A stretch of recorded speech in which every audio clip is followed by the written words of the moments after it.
When Captain Bradley Foster ordered Victoria Thompson to strip her uniform in front of 300 soldiers, he thought he was humiliating a weak link who didn't belong. But when the fabric fell away to reveal the Iron Wolf tattoo etched between her shoulder blades, the commanding general's face went white with recognition, and Foster realized he had just made the biggest mistake of his military career. Before we jump back in, tell us where you're tuning in from, and if this story touches you, make sure you're subscribed, because tomorrow I've saved something extra special for you. Victoria Thompson had perfected the art of being invisible. At 30 years old, she possessed the kind of unremarkable appearance that allowed her to blend into crowds without effort. Average height, shoulder-length auburn hair always pulled back in regulation style, and a face that revealed nothing of the storms that had shaped her. Her combat boots were standard issue, scuffed from use but not abuse.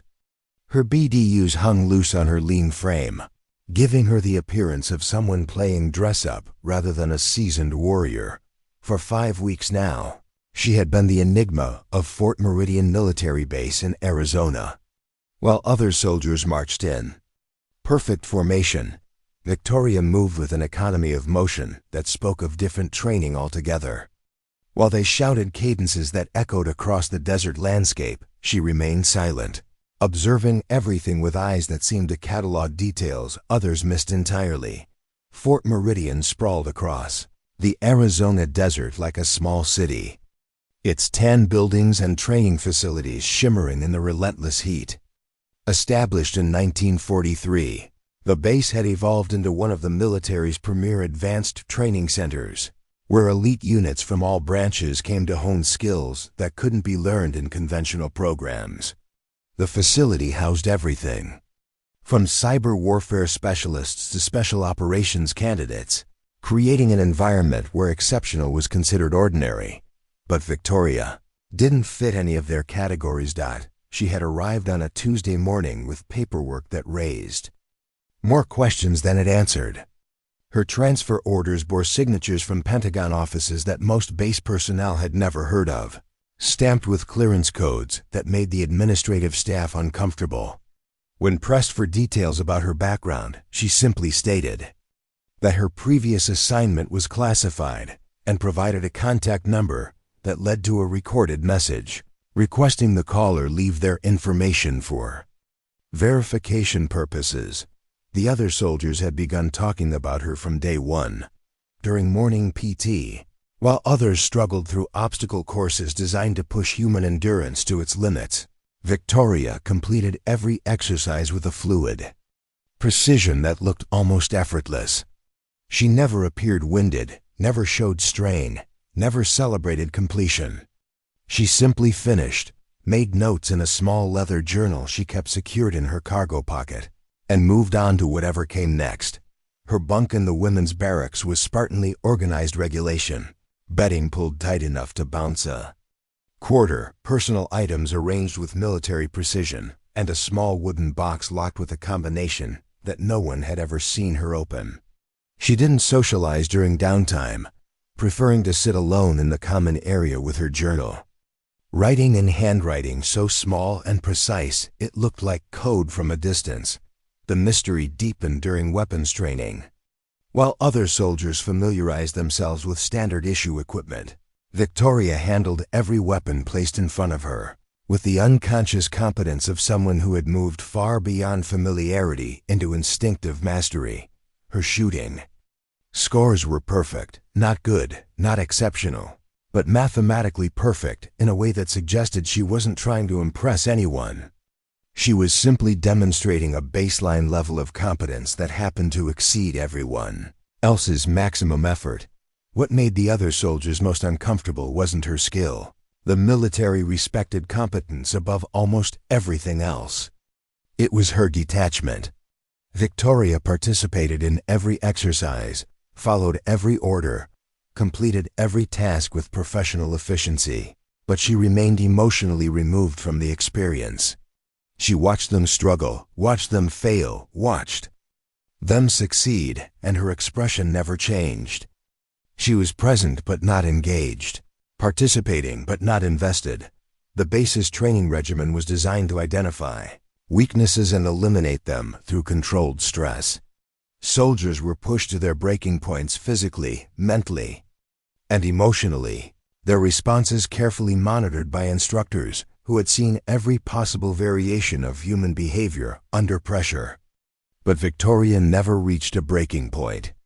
She adapted to every challenge with the same calm efficiency, as if she were running through exercises she had performed countless times before. Her silence became legendary. While other soldiers bonded over shared misery, complained about unfair treatment, or celebrated small victories, Victoria simply observed. She ate her meals alone, never speaking unless directly addressed, and even then her responses were minimal and professional. Yes, sir. No, sir. Understood. She volunteered no information about herself, asked no questions about others, and showed no interest in forming the relationships that typically developed between soldiers, facing shared hardships. But it was her eyes that unnerved people most. They held a depth that suggested experiences beyond anything most soldiers would ever face. When instructors delivered briefings on combat scenarios, Victoria listened with the attention of someone reviewing familiar material rather than learning new concepts. When they described the psychological pressures of warfare, she nodded with the understanding of someone who had lived through those pressures rather than simply studied them. The base's rumor mill worked overtime trying to explain Victoria Thompson. Some speculated she was the daughter of a high-ranking officer, placed in the program as a favor rather than merit. Others suggested she was part of some kind of psychological study, a test subject whose reactions were being monitored by researchers they couldn't see. A few believed she was an undercover investigator sent to identify problems in the training program that needed correction. None of them came close to the truth. What they didn't know, what they couldn't know, was that Victoria Thompson had once been part of something so classified that its very existence was compartmentalized beyond the highest levels of military command. Operation Midnight Falcon had been a surgical strike mission designed to eliminate a terrorist cell that had acquired weapons-grade plutonium with the intent to construct a dirty bomb.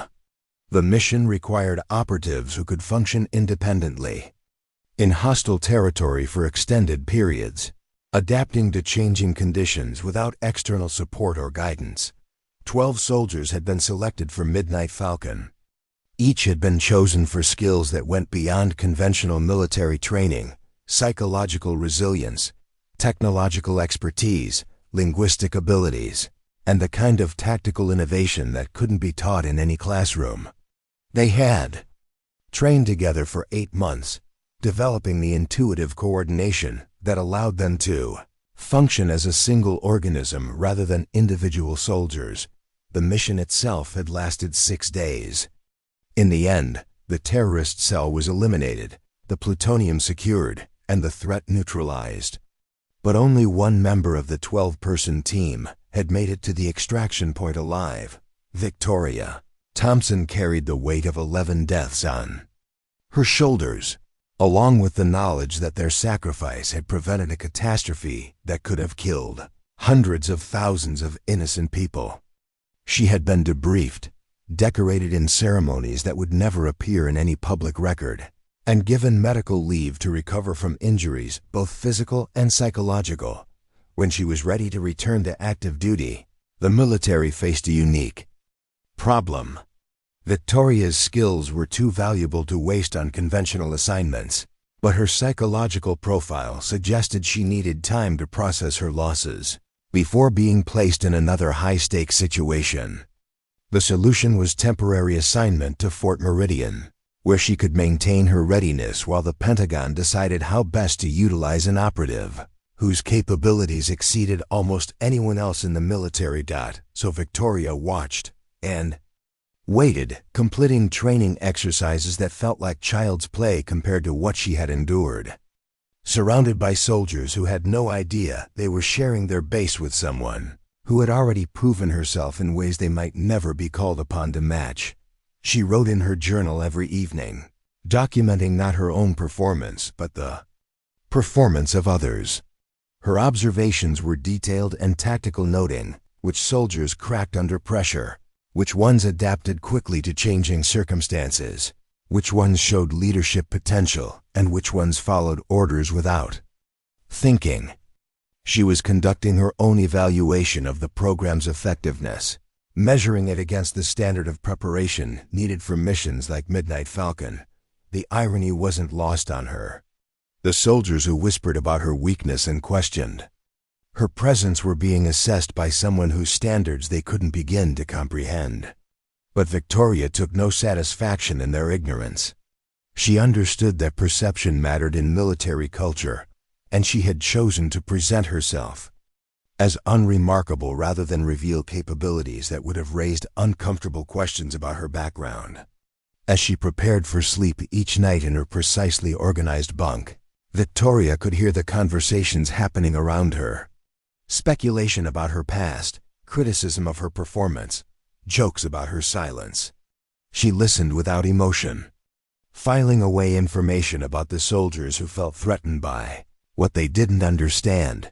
Tomorrow would bring another day of exercises, another opportunity to observe and evaluate. And somewhere in the back of her mind, Victoria wondered how long she could maintain the careful balance between competence and concealment before someone pushed too hard and forced her to reveal exactly who she really was. The mess hall at Fort Meridian buzzed with the familiar energy of soldiers unwinding after morning drills. Steam rose from industrial-sized coffee urns, while hundreds of conversations created a steady hum that echoed off concrete walls decorated with faded motivational posters and unit insignias. Victoria sat alone at a corner table, methodically eating scrambled eggs that tasted like cardboard while making notes in her leather journal. She had positioned herself with a clear view of the entire facility, a habit developed during missions where situational awareness meant the difference between life and death. From her vantage point, she could observe the natural social hierarchies that formed among the soldiers, the alliances and rivalries that developed under stress, the way information flowed through informal networks that often carried more weight than official communications. 3 tables away, Sergeant Melissa Kane held court with a group of female soldiers who seemed to gravitate toward her natural charisma. Kane was the kind of person who commanded attention without effort, tall, blonde, with the kind of confident bearing that suggested she had never doubted her place in any environment. Her uniform was perfectly pressed, her hair arranged in a regulation style that somehow managed to look fashionable, and her makeup applied with precision despite base regulations that discouraged such attention to appearance. Kane's voice carried easily across the noise of the mess hall, a skill developed through years of addressing groups of soldiers in less than ideal conditions. "I'm telling you," she said, gesturing with her coffee cup for emphasis, "there's something seriously off about Thompson. 5 weeks here and nobody knows anything about her background. That's not normal protocol." The women around her nodded in agreement, drawn into Kane's certainty like metal filings to a magnet. Corporal Sarah Walsh, a communications specialist with nervous energy that manifested in constant fidgeting, leaned forward conspiratorially. "My friend and admin tried to pull her file yesterday. Half of it's redacted, and the other half requires clearance levels she doesn't have." "Exactly," Kane replied, satisfaction evident in her tone. "Nobody just shows up here with that kind of classified background unless they're hiding something. And look at her. Does she look like someone who belongs in advanced training?" From across the room, Kane's eyes found Victoria with predatory precision. "She sits alone, never talks to anyone, acts like she's better than the rest of us. But watch her during exercises. She's going through the motions like she's bored or something. That's not dedication, that's arrogance."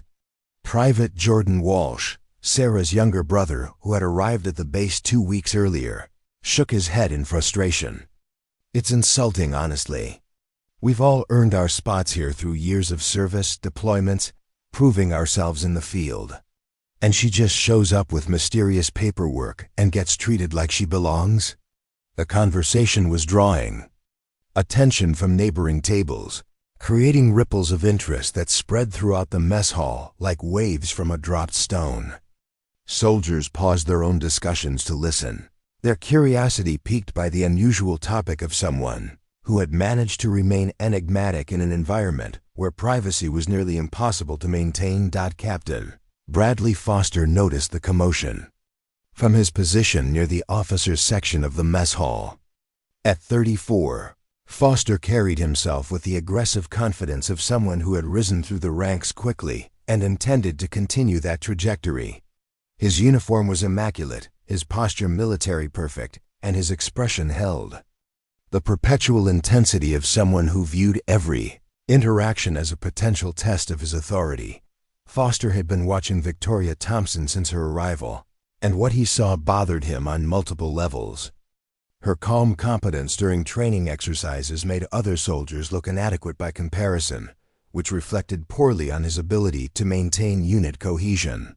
Her mysterious background suggested connections that could potentially supersede his own authority.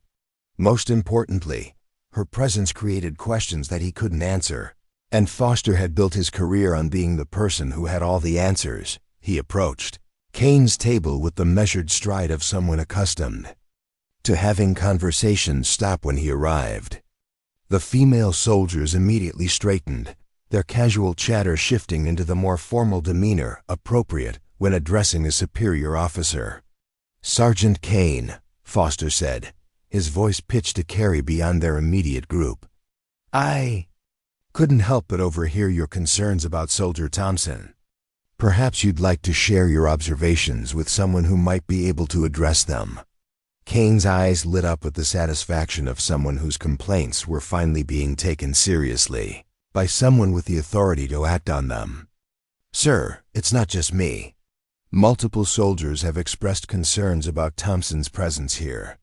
Her attitude seems inconsistent with the collaborative environment we're trying to maintain." Foster nodded thoughtfully, playing the role of the concerned commanding officer weighing the welfare of his unit. "What specific behaviors have you observed that concern you?" "She doesn't participate in group activities, sir. Doesn't engage in the team-building exercises that are supposed to create unit cohesion. During downtime, she isolates herself instead of bonding with fellow soldiers. And during training, she performs exercises with what appears to be minimal effort, while still achieving results that make others look inadequate." Corporal Nathan Phillips, a stocky soldier with arms covered in military tattoos, had drifted over from a nearby table. "Sir, if I may add something, Thompson's performance suggests she's not being challenged by our training regimen. That either means she's not being pushed hard enough, or she doesn't take the training seriously. And there's the question of her background," added Private Tyler Kim, a young soldier whose eagerness to prove himself often led to overstatement. "None of us know what qualifies her for this program. That lack of transparency creates distrust among the ranks." Foster absorbed their complaints with the expression of someone carefully considering multiple perspectives. In reality, he was calculating the political advantage of addressing a problem that was already generating discussion among the soldiers. Taking action against Thompson would demonstrate his willingness to maintain standards regardless of whatever connections she might have. It would also eliminate a source of uncertainty that had been bothering him since her arrival. "Your concerns are noted," Foster said with the gravity of someone making an important decision. "Unit cohesion is essential for mission success, and any factor that undermines that cohesion needs to be addressed promptly and decisively." He paused, allowing the weight of his words to settle over the expanding group of listeners. "I'll be conducting a comprehensive evaluation of all personnel to ensure everyone meets the standards expected at this facility. That includes assessment of both skill and attitude." The soldiers around him nodded approvingly, satisfied that their complaints were being taken seriously by someone with the authority to implement solutions. Foster had successfully positioned himself as the decisive leader, addressing legitimate concerns rather than someone looking for an excuse to target a soldier whose presence made him uncomfortable. Victoria continued eating her breakfast, apparently oblivious to the conversation happening 3 tables away. But her training had taught her to process multiple conversations simultaneously, while maintaining the appearance of disinterest. She heard every word, cataloged every speaker, and noted the way Foster was using legitimate command concerns to mask what appeared to be a personal agenda. She had encountered officers like Foster before, competent enough to advance through standard military hierarchies, but lacking the intuitive leadership skills required for situations where protocols didn't provide clear guidance. Such officers typically compensated for their limitations by adhering rigidly to regulations and viewing any deviation from standard procedures as a threat to their authority. The problem was that Victoria's very existence represented a deviation from standard procedures. Her background couldn't be explained through normal channels. Her skills exceeded the baseline expectations for soldiers at her apparent rank, and her behavior didn't conform to the social dynamics that Foster understood and felt comfortable managing. As she finished her meal and prepared to leave for morning training exercises, Victoria recognized the signs of escalating tension that preceded most conflicts. Foster had positioned himself as the protector of unit standards. Kane had established herself as the voice of legitimate soldier concerns, and the growing group of supporters had created an audience that would expect some form of resolution. The bipolar group of supporters had created an audience that would expect some form of resolution. Careful balance she had maintained for 5 weeks was beginning to shift, and Victoria understood that the time for passive observation might be coming to an end. Soon, very soon, someone would push hard enough to force her to respond with something more than silent competence. She closed her journal, secured it in her cargo pocket, and walked toward the exit with the same economical movements that had characterized her presence since arrival. Behind her, the conversation continued to grow, drawing more soldiers into speculation about the mysterious woman who had somehow earned a place among them without earning their understanding. The morning sun was already promising another day of brutal Arizona heat, and Victoria sensed that today would test more than just physical endurance. Today felt like the day when questions would demand answers, and answers would change everything. The weapons maintenance facility at Fort Meridian existed in a state of organized chaos that would have overwhelmed civilian observers but felt like home to career soldiers. Rows of disassembled rifles lay on metal tables like mechanical puzzles, waiting to be solved, their components sorted with military precision into labeled containers. The air smelled of gun oil and metal cleaner, punctuated by the rhythmic sounds of soldiers working with the focused attention that only came from knowing their lives might depend on the reliability of the weapons they maintained. Victoria occupied a corner workstation where she had been systematically cleaning and reassembling an M4 carbine with movements so fluid they appeared choreographed.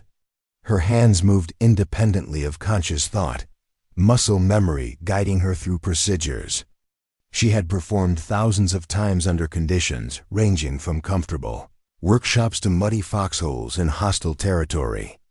Each component was inspected, cleaned, and replaced with the kind of thorough attention that separated professionals from amateurs.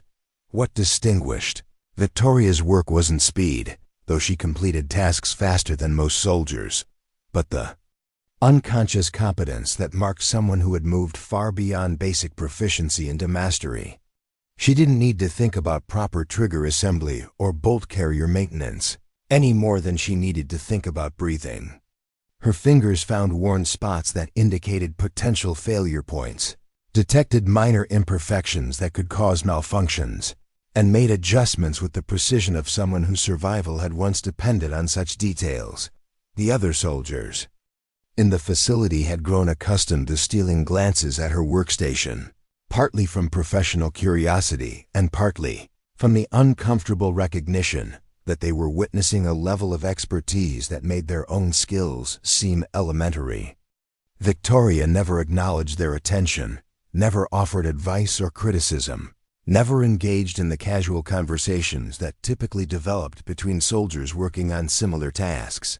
Instead, she maintained the same detached focus that characterized all her activities at Fort Meridian. When she encountered a particularly complex maintenance issue, she solved it without fanfare or explanation. When others struggled with procedures she could complete in her sleep, she continued, working on her own equipment without offering assistance. Her silence wasn't hostile or dismissive, it was simply complete, as if she existed in a parallel space that occasionally intersected with theirs, but never fully merged. Private Tyler Kim worked at the station adjacent to Victoria's, struggling with a stubborn bolt assembly that refused to see properly despite repeated attempts. His frustration was evident in the increasingly aggressive way he handled the components, his movements becoming jerky and impatient as the mechanism continued to resist his efforts. Sweat beaded on his forehead despite the air conditioning, and his breathing had taken on the shallow quality that indicated rising stress levels. Victoria watched Kim struggle through her peripheral vision while continuing her own work with uninterrupted efficiency. She could see the problem immediately, a minor warping in one of the internal components that was preventing proper alignment, and could have solved it in 30 seconds with the right technique. But offering help would require breaking the careful social distance she had maintained for 5 weeks, and Victoria wasn't ready to abandon that strategic position over a maintenance issue that Kim would eventually solve through persistence if not skill. What she didn't anticipate was how her apparent indifference would be interpreted by soldiers who were already predisposed to view her with suspicion. "You know," Kim said, his voice pitched loudly enough to carry beyond their immediate area, "most soldiers would offer to help when they see a fellow service member struggling with equipment maintenance." Victoria's hands never paused in their work, her expression never changed, and her eyes never shifted from the weapon components in front of her. She simply continued reassembling her rifle with the same steady precision that had characterized her movements since arriving at the facility. Kim's comment drew attention from neighboring workstations, creating an audience for what was clearly intended as a public challenge to Victoria's behavior. Soldiers paused their own work to observe the interaction, sensing the potential for conflict with the instinctive awareness that military personnel developed for social tensions. Corporal Nathan Phillips looked up from his own workstation with the expression of someone who had been waiting for exactly this kind of opportunity. "That's what I've been talking about," he said, his voice carrying the satisfaction of someone whose suspicions were being confirmed. Zero team spirit. Zero interest in helping fellow soldiers succeed. The criticism struck a nerve with several soldiers who had been struggling with various aspects of the advanced training program. Victoria's consistent competence made their own difficulties feel more pronounced, and her refusal to offer guidance or encouragement created the impression that she considered herself above such concerns. Sergeant Melissa Kane emerged from the armory office where she had been reviewing maintenance schedules with one of the facility supervisors. Her timing was perfect, or perhaps she had been monitoring the situation from a distance, waiting for the right moment to insert herself into the developing conflict. "This is exactly what I was discussing with Captain Foster," Kane announced, her voice carrying the authority of someone who had already identified the problem and was prepared to address it decisively. "We're supposed to be building unit cohesion through shared challenges and mutual support. But how can we function as a team when some members refuse to participate in the collaborative aspects of military service?" Victoria finally looked up from her workstation, her eyes tracking from Kim to Phillips to Kane, with the kind of methodical assessment that suggested she was cataloging threats rather than engaging in social interaction. The silence stretched out uncomfortably as soldiers waited for her to defend herself, explain her behavior, or at least acknowledge the criticisms being leveled against her. Instead, Victoria set down her cleaning tools with the same precise movements that characterized everything she did, and reached for the small notebook she kept secured in her cargo pocket. She opened it to a page filled with dense handwriting and began making additional notes, her pen moving steadily across the paper as if the conversation around her was simply another piece of information to be documented and filed away. The gesture was so dismissive, so completely indifferent to their complaints, that it sparked something deeper than mere frustration among the soldiers watching. This wasn't just antisocial behavior, it was active contempt for their concerns, their authority, and their presence. "Are you seriously taking notes right now?" Kim asked, his voice rising with incredulity. "We're trying to have a conversation about unit dynamics, and you're treating it like some kind of research project?" Victoria continued writing without looking up, her handwriting maintaining the same small, precise characters that had frustrated curious observers since her arrival. Whatever she was documenting required careful attention to detail, because she made several corrections and additions before finally closing the notebook and securing it back in her pocket. When she resumed work on her rifle, her movements carried the same fluid competence they always had. As if the entire confrontation had been nothing more than background noise, requiring no response or acknowledgement. The message was clear. Their opinions didn't matter to her. Their criticism carried no weight, and their presence was barely worth noticing. Kane's face flushed with the kind of anger that came from being ignored rather than opposed. Soldiers could handle disagreement, argument, even direct confrontation. But being dismissed as irrelevant struck at the core of military identity, which was built on the principle that every service member mattered and deserved respect from their peers. "This ends today," Kane said, her voice carrying the finality of someone who had reached the limits of patience. "I'm documenting this behavior and forwarding it through proper channels. Captain Foster needs to know that we have a soldier who refuses to function as part of a team." Phillips nodded approvingly. "Someone needs to explain to Thompson that military service isn't a solo career path. We succeed or fail together, and anyone who can't understand that doesn't belong here." The facility had grown quieter as more soldiers stopped their work to observe the confrontation. Victoria had become the focal point of attention without speaking a word, her silence creating a vacuum that others felt compelled to fill with increasingly pointed criticisms and demands for response.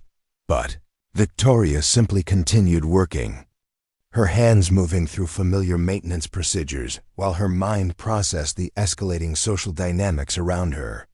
She had faced hostile interrogations by enemy operatives who were trained in psychological manipulation. She had endured weeks of isolation in environments designed to break mental resistance. A group of frustrated soldiers expressing their disapproval was barely worth registering as a stressor. What concerned her wasn't their anger, it was the way that anger was being channeled into formal complaints that would inevitably reach officers looking for excuses to demonstrate their authority. Victoria recognized the signs of a situation that was moving beyond informal social pressure into the realm of official military discipline. The careful balance she had maintained for 5 weeks was finally beginning to collapse, and Victoria understood that the time for passive observation was rapidly coming to an end. Soon she would need to choose between maintaining her cover and defending herself through methods that would raise uncomfortable questions about her background. As she completed the final reassembly of her rifle and began the post-maintenance inspection that would verify its readiness for service, Victoria allowed herself a moment to consider the irony of her situation. The soldiers questioning her dedication had never been tested under conditions where failure meant death. They had never carried the weight of impossible decisions or lived with the consequences of tactical choices that saved some lives while sacrificing others. But they would learn. Very soon, they would all learn exactly who Victoria Thompson really was, and why her silence had been the greatest kindness she could offer them.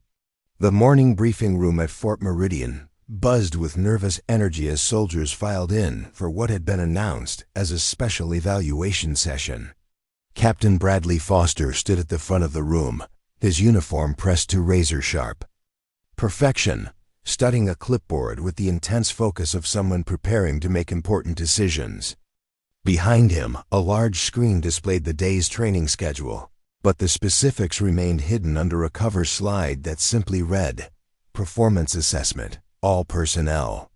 Victoria entered the room with her characteristic economy of motion, selecting a seat in the back row where she could observe the entire gathering without drawing attention to herself. Her leather journal rested in her lap, ready for the detailed observations she had been making since her arrival at the base. Something about the energy in the room felt different today, more charged, more purposeful, as if invisible currents were building toward an inevitable storm. Sergeant Melissa Kane positioned herself in the third row, surrounded by the coalition of soldiers who had become her unofficial supporters over the past week. Their whispered conversations and pointed glances in Victoria's direction made it clear that today's session was connected to their ongoing campaign to address what they perceived as a fundamental problem with unit cohesion. Kane's body language radiated the satisfaction of someone who had successfully escalated an issue through proper channels and was about to witness the results of her initiative. Foster called the room to attention with the crisp authority that had characterized his leadership style since taking command of the advanced training program. 200 soldiers snapped to their feet in unison, the sound of their movement echoing off concrete walls decorated with inspirational quotes about courage, honor, and sacrifice. When they settled back into their seats, the silence was absolute, the kind of focused quiet that indicated everyone understood they were about to witness something significant. "Ladies and gentlemen," Foster began, his voice carrying the measured cadence of someone who had rehearsed his remarks carefully. "This facility exists to prepare elite soldiers for the most challenging assignments our military faces. That preparation requires not only individual excellence, but also the ability to function effectively as part of a coordinated team." He paused, allowing his words to settle over the assembled soldiers like a declaration of principles that would guide whatever came next. Over the past several weeks, concerns have been raised about unit cohesion and the collaborative spirit that forms the foundation of military effectiveness. These concerns have been brought to my attention through proper channels, and they require immediate address. Victoria's pen moved steadily across the pages of her journal, documenting not just Foster's words, but the reactions they generated throughout the room. She noted the way certain soldiers shifted uncomfortably when he mentioned concerns about collaboration, the way others nodded approvingly when he emphasized the importance of team function, and the way Kane's group exchanged satisfied glances when he referenced issues being raised through proper channels. What interested Victoria most was Foster's body language, the slight tension in his shoulders that suggested he was operating outside his normal comfort zone, the way his eyes avoided certain sections of the room while speaking, and the careful precision of his word choices that indicated he was following a script rather than speaking from personal conviction. This wasn't a commander addressing legitimate training concerns. This was an officer who had been maneuvered into taking action that served someone else's agenda. "Military service," Foster continued, his voice gaining strength as he moved into familiar territory, "is fundamentally about sacrifice, not just the willingness to sacrifice your life for your country, but the daily sacrifice of individual preferences for the greater good of the unit. Soldiers who cannot or will not make that sacrifice represent a threat to mission, success, and the safety of their fellow service members." The room remained silent, but Victoria could sense the shifting energy as soldiers began to understand that this briefing wasn't theoretical. Someone specific was being targeted, and most of them had a good idea who that someone might be. Conversations over the past week had centered increasingly on Victoria's isolation, her mysterious background, and her apparent indifference to the social dynamics that bound military units together. Foster's eyes swept the room with practiced authority, making eye contact with soldiers throughout the assembled group, before finally settling on Victoria's position in the back row. Today's evaluation will test not only individual competence, but also the willingness to demonstrate the collaborative spirit that separates true soldiers from individuals who happen to wear uniforms. The words hung in the air like a challenge, and Victoria understood that the careful neutrality she had maintained for 5 weeks was about to be tested in ways that might force her to abandon the protective anonymity she had cultivated. Foster wasn't just announcing a training exercise, he was setting the stage for a confrontation that would determine whether she could continue operating under the radar or would be forced to reveal capabilities that raised uncomfortable questions. About her background, behind Foster, the screen flickered to life, revealing a detailed training scenario that made several soldiers lean forward with interest. The exercise involved a simulated hostage rescue operation in an urban environment, complete with multiple entry points, civilian complications, and time constraints that would test decision-making under extreme pressure. Teams of 4 soldiers would be assigned randomly, given 30 minutes to develop tactical plans, and then evaluated on both the quality of their strategies and their ability to function cohesively during the planning process. Team assignments are posted on the board outside, Foster announced, gesturing toward the exit. You have exactly 30 minutes to develop your approach before presenting to the evaluation panel. Your success will be measured not only on tactical soundness, but on your ability to incorporate input from all team members and demonstrate the collaborative decision-making that characterizes effective military units. Victoria closed her journal and secured it in her cargo pocket, recognizing that the time for passive observation was rapidly coming to an end. The evaluation was clearly designed to test her willingness to engage with other soldiers in the kind of collaborative planning that she had avoided since arriving at Fort Meridian. Foster and Kane had maneuvered her into a situation where continued isolation would be interpreted as evidence of the antisocial behavior they had been documenting. As soldiers began filing out of the briefing room to check team assignments, Victoria caught fragments of conversations that confirmed her assessment of the situation. Finally going to see what Thompson is really made of, someone whispered. About time someone tested whether she can actually work with a team, another voice added. The anticipation was palpable. Soldiers who had been frustrated by her mysterious competence were eager to see her forced into a situation where that competence would have to be demonstrated through conventional military cooperation. Victoria approached the assignment board with the same measured stride that characterized all her movements, but internally she was calculating options with the rapid-fire analysis that had kept her alive during missions where hesitation meant death. She could participate fully in the exercise, demonstrating the collaborative skills that would satisfy Foster's evaluation criteria, while maintaining the appearance of someone learning to function better within military social structures.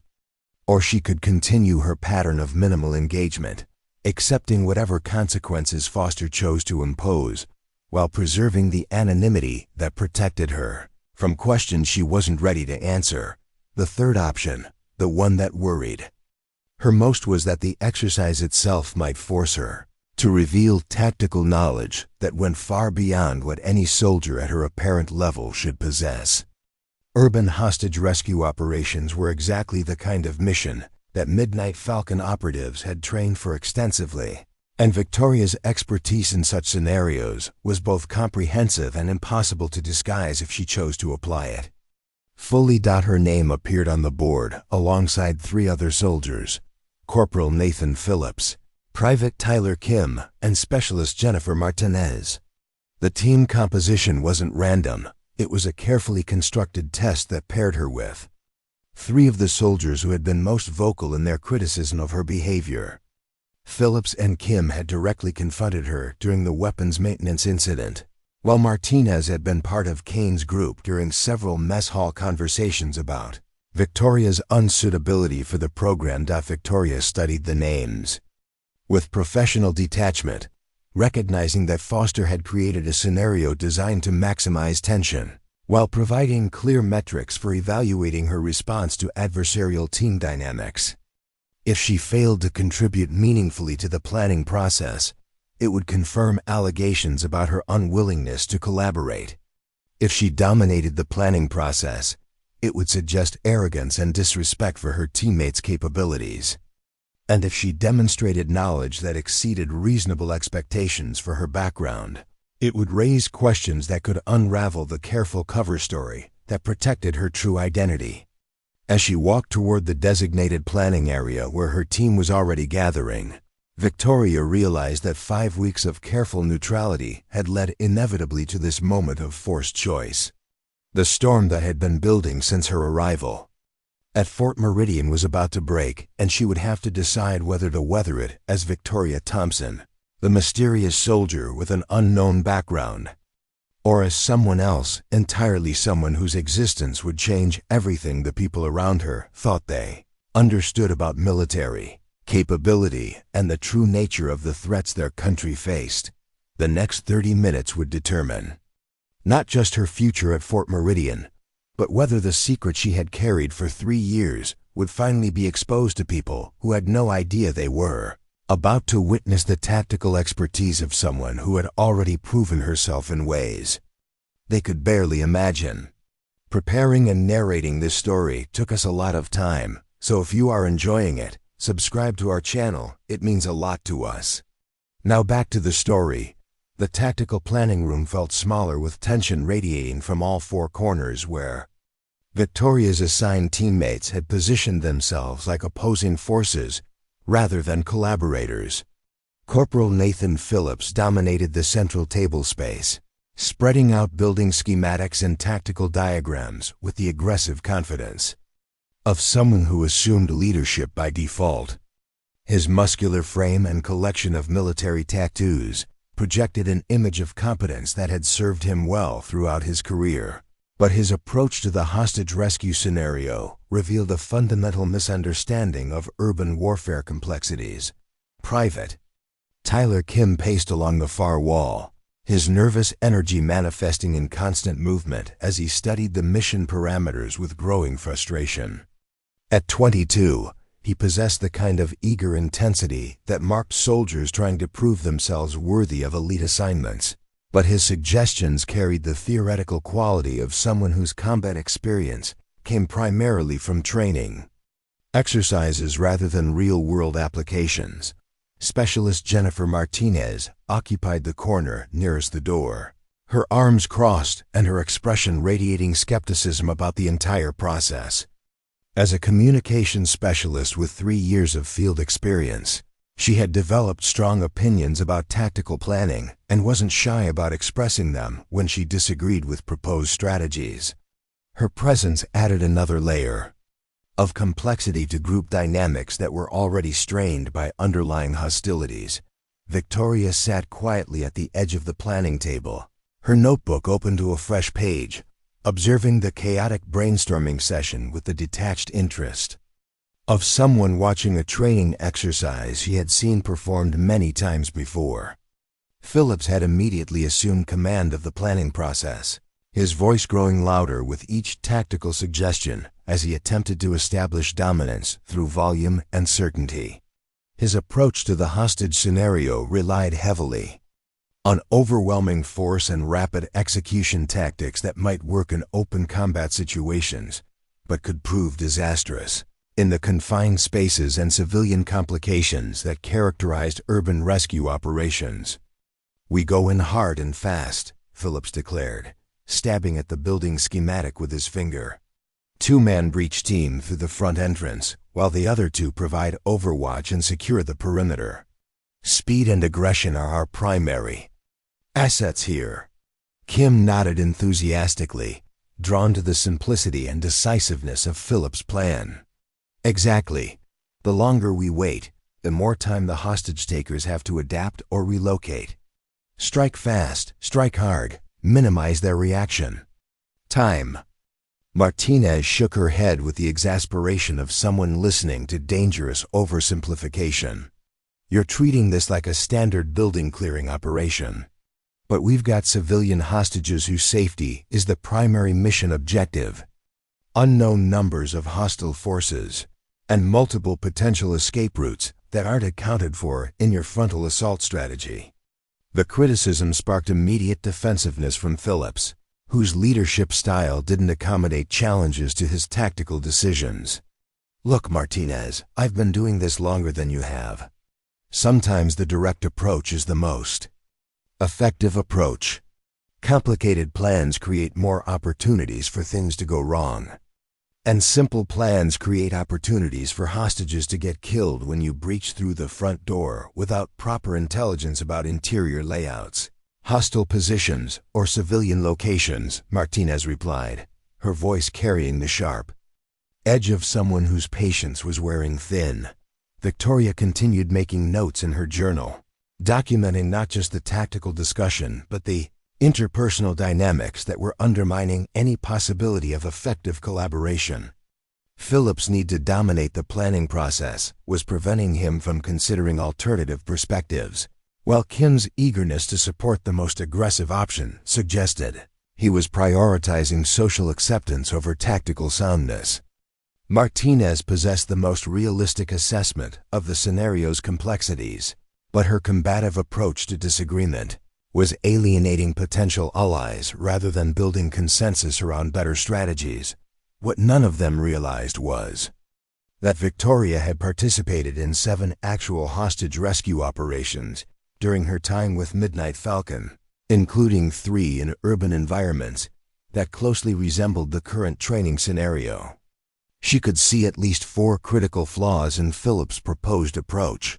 3 alternative entry strategies that would minimize civilian casualties, and 2 contingency plans that would be essential if the primary assault encountered unexpected resistance, but revealing that knowledge would require explanations about her background that she wasn't prepared to provide. What about you, Thompson?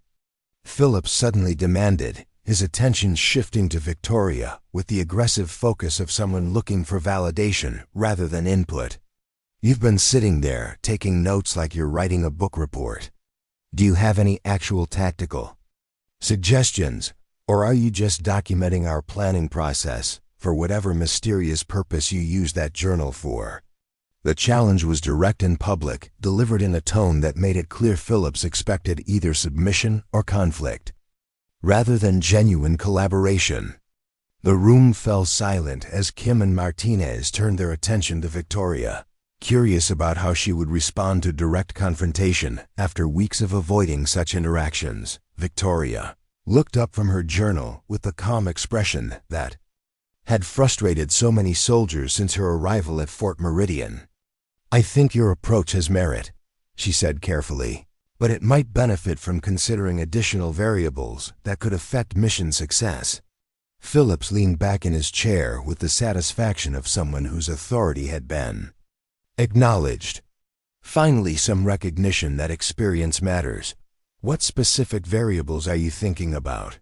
Structural considerations, Victoria replied, pointing to sections of the building schematic that Phillips had dismissed as irrelevant. Details. These windows face east, which means afternoon sun will create visibility challenges for anyone positioned outside. The main entrance opens directly into what appears to be a lobby area with multiple sight lines, making it a natural kill zone if hostiles are expecting assault through that route. Her observations were delivered in the same neutral tone she used for all communications, but the tactical sophistication they revealed made all 3 teammates look at her with new attention. This wasn't the theoretical knowledge that came from classroom instruction. These were practical considerations that suggested real-world experience with similar scenarios.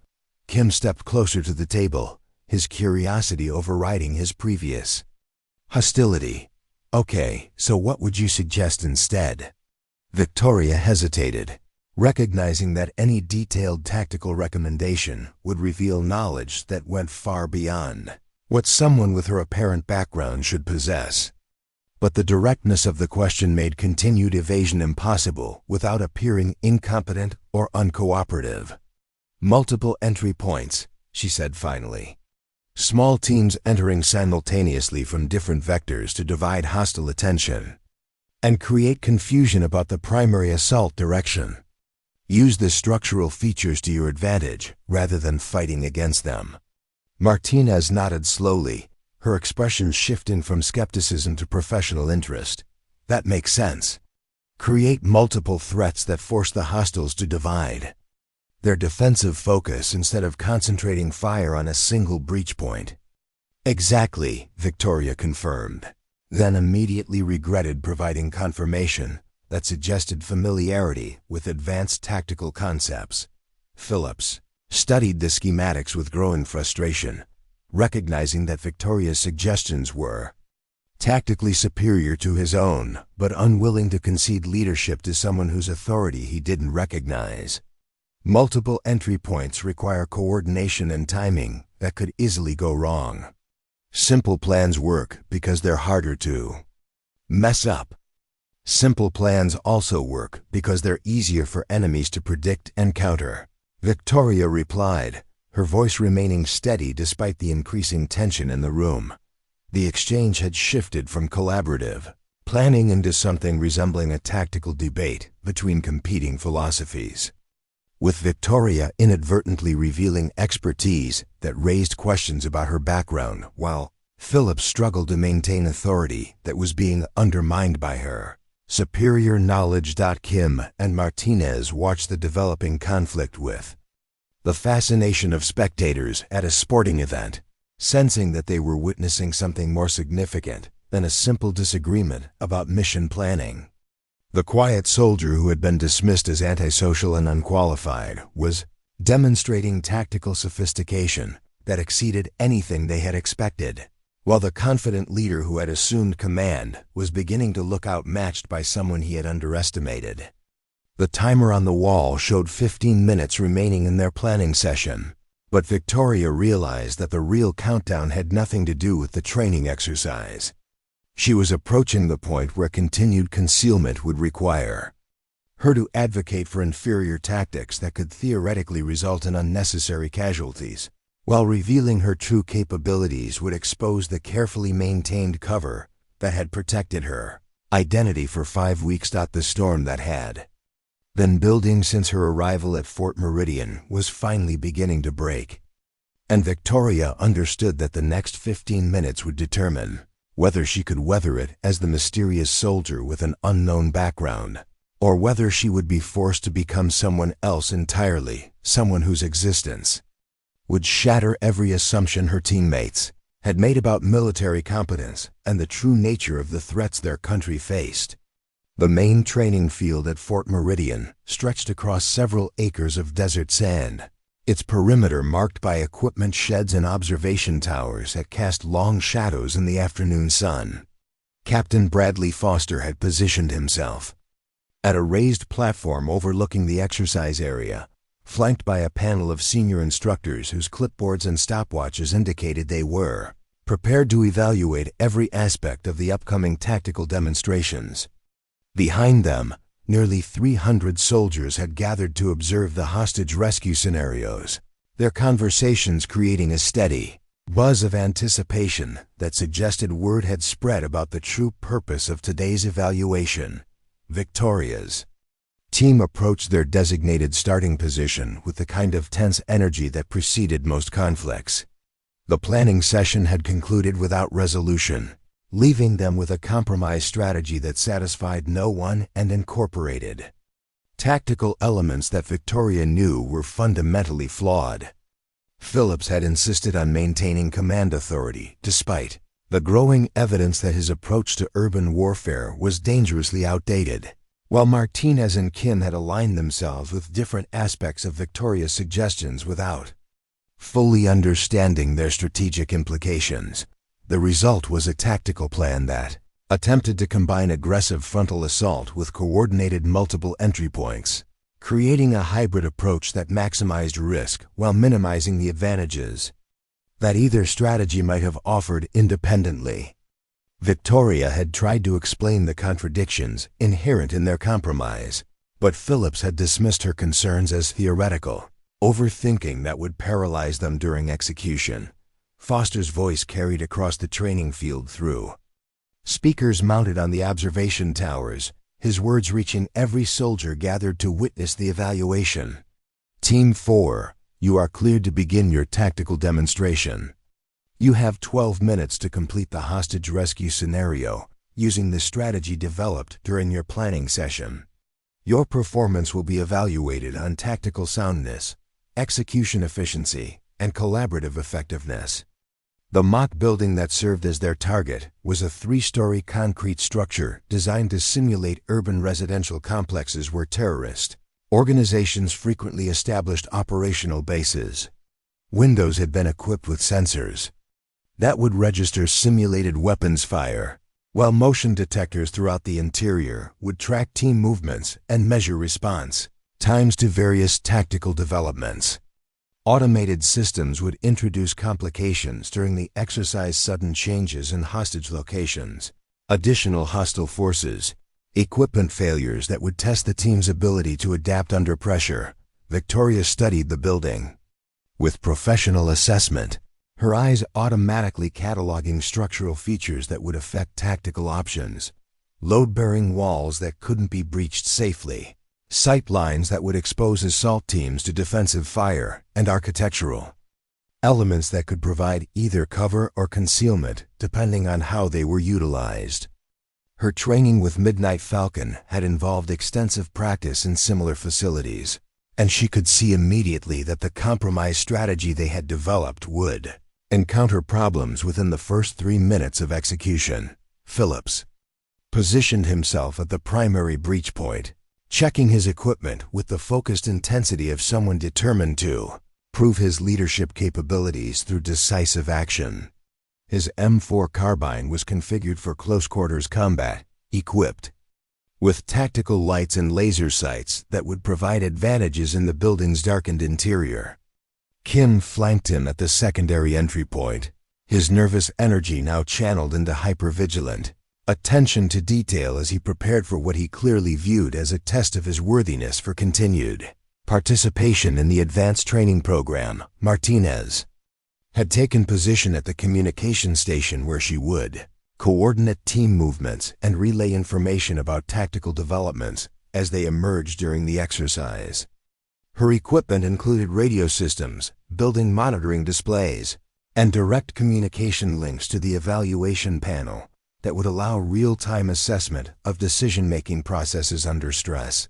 Victoria found herself assigned to Overwatch position on a nearby building, equipped with a designated marksman rifle and tasked with providing covering fire for the assault teams, while identifying threats that might emerge from unexpected directions.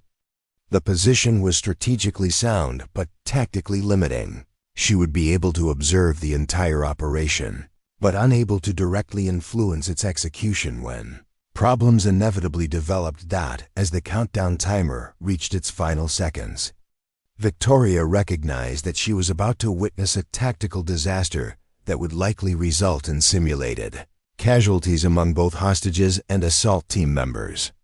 The compromise strategy they had developed contained fundamental flaws that would become apparent as soon as they attempted implementation, but her warnings had been dismissed as theoretical concerns that didn't apply to practical military operations.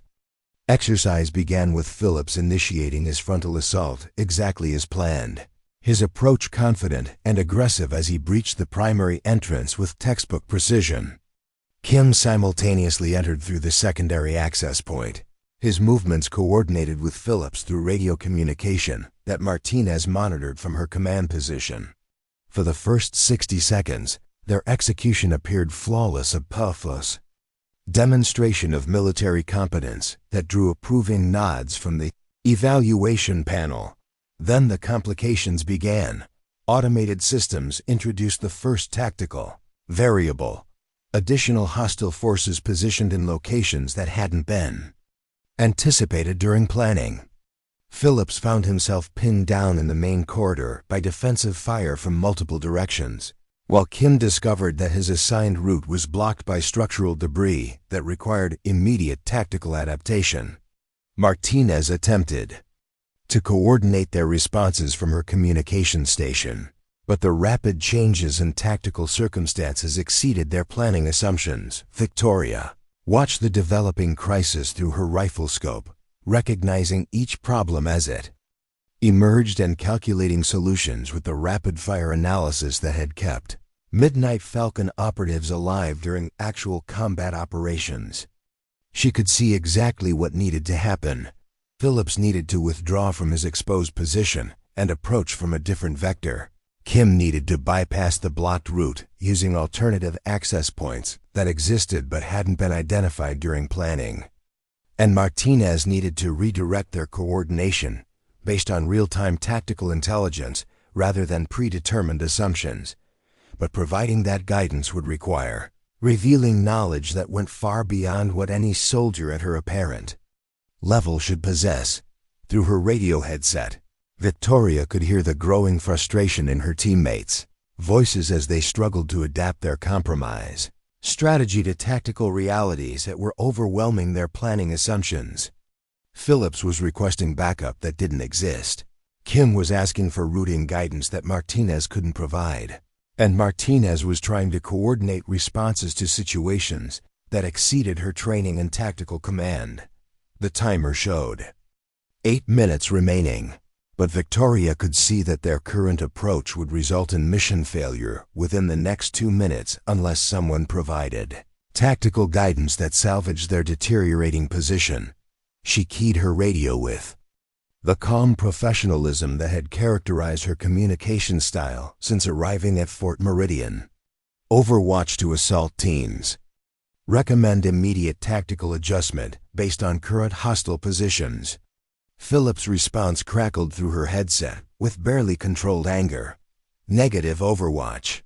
Maintain position and provide covering fire as assigned. We've got this handled. But they didn't have it handled, and Victoria could see their tactical situation deteriorating with each passing second. In 90 seconds, the automated systems would introduce additional complications that would turn their current difficulties into complete mission failure. Simulated hostages would be declared dead, assault team members would be marked as casualties, and their performance evaluation would reflect tactical incompetence that could affect their military careers. Victoria faced the choice she had been avoiding for 5 weeks. Watch her teammates fail because of tactical decisions she knew were wrong, or reveal enough expertise to guide them toward success, while risking exposure of capabilities that would raise uncomfortable questions about her background. The scope of her rifle tracked movement within the mock building as Phillips attempted to advance through a corridor that Victoria knew was a tactical trap. In 30 seconds, he would be in a position where defensive fire would simulate fatal wounds, unless someone warned him about the threat he couldn't see. Victoria's finger hovered over her radio transmission key, and she realized that 5 weeks of careful anonymity were about to end with a single decision that would change everything the people around her thought they understood about military competence and the true nature of the soldier who had been hiding among them. The next 30 seconds unfolded with the kind of clarity that Victoria had experienced during actual combat operations, where time seemed to slow and every detail became hyper-focused while her mind processed tactical information at speeds that exceeded conscious thought. Through her rifle scope, she watched Phillips advance into the corridor trap with the confident stride of someone who believed his military training had prepared him for any situation he might encounter. But Victoria could see what Phillips couldn't. Motion sensors had detected movement in adjacent rooms that indicated hostile forces positioning themselves for a coordinated ambush. In 15 seconds, Phillips would reach the intersection where multiple firing angles would converge on his position. The automated training system would register simulated wounds that would remove him from the exercise while marking his tactical approach as fatally flawed. Martinez's voice crackled through the radio with growing urgency as she monitored the building's sensor systems from her command position. Phillips, I'm reading multiple contacts in your vicinity. Recommend you hold position while we assess the tactical situation. Phillips' response carried the aggressive certainty of someone who had committed to a course of action and refused to acknowledge complications that might require adaptation. Negative, we're moving forward according to plan. Kim, maintain your advance through the secondary corridor and prepare to converge on the target area. Victoria's training with Midnight Falcon had included extensive practice in making split-second decisions under pressure when the lives of team members depended on immediate action. She had learned to calculate risk factors, tactical alternatives, and probable outcomes in the compressed timeframes that characterized combat operations where hesitation meant death. The current situation wasn't life or death, but the principles remained the same. Someone with superior tactical knowledge faced the choice of watching preventable failure occur or intervening with expertise that would raise uncomfortable questions. She keyed her radio transmission with the calm authority that had once coordinated operations across multiple continents under conditions where mission success determined national security outcomes. All units, halt advance immediately. Phillips, you have hostile forces positioned at bearing 270 and 315 degrees from your current position. Kim, your route is compromised. You need to adjust to alternative access point, Charlie 3. The certainty in Victoria's voice carried weight that went beyond normal military communication protocols. This wasn't a suggestion or recommendation, it was tactical intelligence, delivered with the precision of someone who could see patterns that others missed and calculate solutions that others couldn't imagine. Phillips stopped his advance, his confusion evident in the sudden silence that followed Victoria's transmission. Through her scope, she could see him checking his position against the building schematic while trying to understand how an overwatch position could provide detailed intelligence about interior tactical developments. Thompson, how do you have visibility on interior hostile positions from your current location? Martinez asked, her professional curiosity overriding protocol as she tried to understand tactical information that exceeded the capabilities of standard Overwatch procedures. Victoria realized that any detailed explanation would reveal reconnaissance techniques that went far beyond conventional military training. But Phillips was still positioned in the kill zone, and Kim was approaching a corridor that would expose him to concentrated defensive fire within the next minute. Structural analysis combined with sensor pattern recognition, Victoria replied, hoping that technical explanation would satisfy immediate questions while providing the tactical guidance they needed. Phillips moved to cover position at the northeast stairwell and approached the target area from above. Kim bypassed the blocked corridor and used the maintenance access on the building's west side. Her instructions were delivered with military precision, but they revealed knowledge of the building's internal layout that went beyond what anyone should have possessed based on the limited schematics provided during planning. Victoria was drawing on experience with similar structures during actual operations, unconsciously applying tactical knowledge that she had gained through missions that officially didn't exist. Phillips began moving toward the position Victoria had identified. His confusion about her intelligence sources overridden by recognition that her tactical assessment was proving accurate. The hostile forces that had been preparing to ambush his original route were indeed positioned exactly where she had indicated, and the alternative approach she suggested would avoid their prepared defensive positions. Kim adjusted his route according to Victoria's guidance, discovering that the maintenance access she had identified provided exactly the kind of concealed approach that their compromise strategy had failed to incorporate. His movement through the alternative route was swift and efficient, demonstrating the kind of tactical adaptation that separated competent soldiers from exceptional ones. From her command position, Martinez monitored their progress with professional appreciation for tactical coordination that exceeded anything she had witnessed during previous training exercises. Thompson, your intelligence is proving incredibly accurate. How are you generating such detailed tactical assessment from Overwatch position? The question hung in the desert air like a challenge that Victoria couldn't deflect without revealing capabilities that would expose her true background.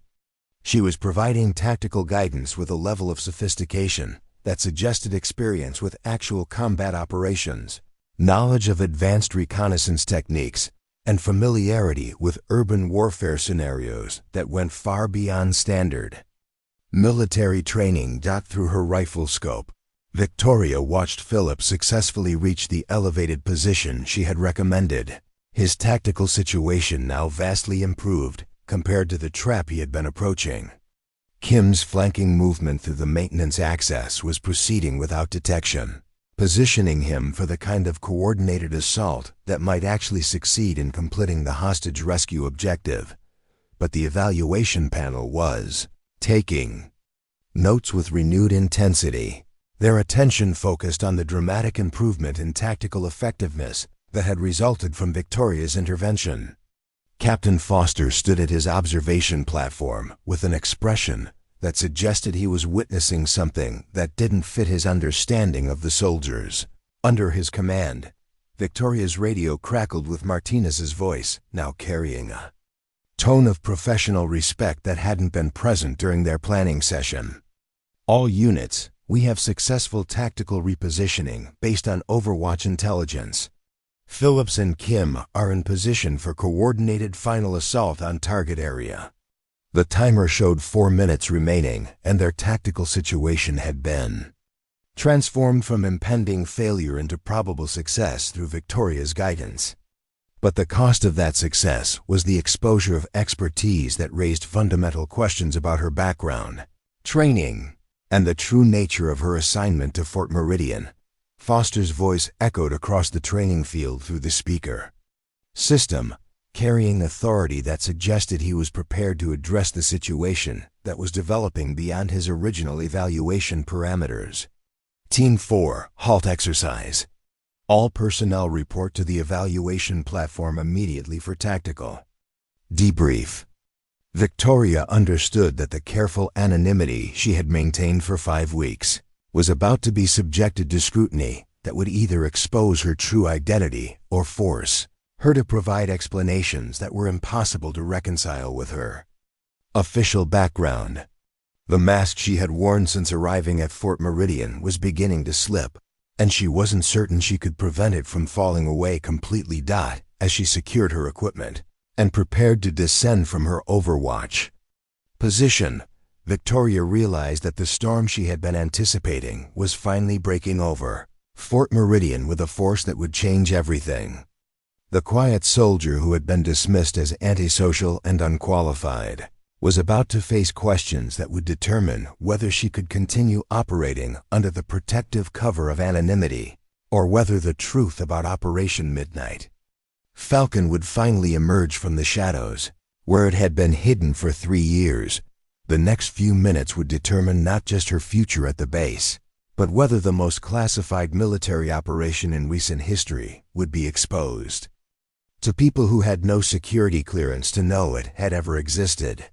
The evaluation platform at Fort Meridian commanded a view of the entire training complex, its elevated position allowing instructors to observe multiple exercises simultaneously, while maintaining communication with field commanders across the base. Captain Bradley Foster stood at the center of the platform with the rigid posture of someone who had encountered a situation that challenged his understanding of military protocol, his clipboard forgotten as he focused entirely on the 4 soldiers approaching from the exercise area. Behind Foster, the panel of senior instructors exhibited the kind of professional curiosity that emerged when routine evaluations produced unexpected results. Sergeant Major Patricia Wells, a 30-year veteran whose experience included deployments to every major conflict zone of the past 3 decades, studied Victoria with the assessment skills that came from evaluating thousands of soldiers under stress. Lieutenant Colonel Marcus Webb, the base's tactical training coordinator, reviewed digital recordings of the exercise with the focused attention of someone trying to understand how a failed mission had been transformed into textbook execution. Through the intervention of a soldier whose capabilities exceeded all reasonable expectations, Victoria approached the platform with the same measured stride that had characterized her movement since arriving at Fort Meridian. But internally she was calculating responses to questions that would inevitably probe beyond the surface explanations she had prepared for this moment. Her teammates flanked her with expressions that ranged from confusion to professional respect, their previous hostility replaced by uncertainty about what they had witnessed during the tactical exercise. Phillips looked like someone who had been forced to confront the limitations of his own expertise while recognizing superior knowledge in someone he had dismissed as incompetent. His confidence had been shaken by the realization that Victoria's tactical guidance had prevented what would have been a comprehensive mission failure, and his usual aggressive demeanor had been replaced by the cautious respect that soldiers showed when they encountered capabilities they didn't understand. Kim's nervous energy had evolved into something approaching awe as he processed the tactical sophistication that Victoria had demonstrated during their coordination. The precision of her intelligence, the accuracy of her route recommendations, and the strategic thinking that had salvaged their compromised mission suggested military experience that went far beyond anything he had imagined possible for someone. At her apparent rank, Martinez carried herself with the professional assessment skills of someone trained to analyze communication patterns and information flow under stress.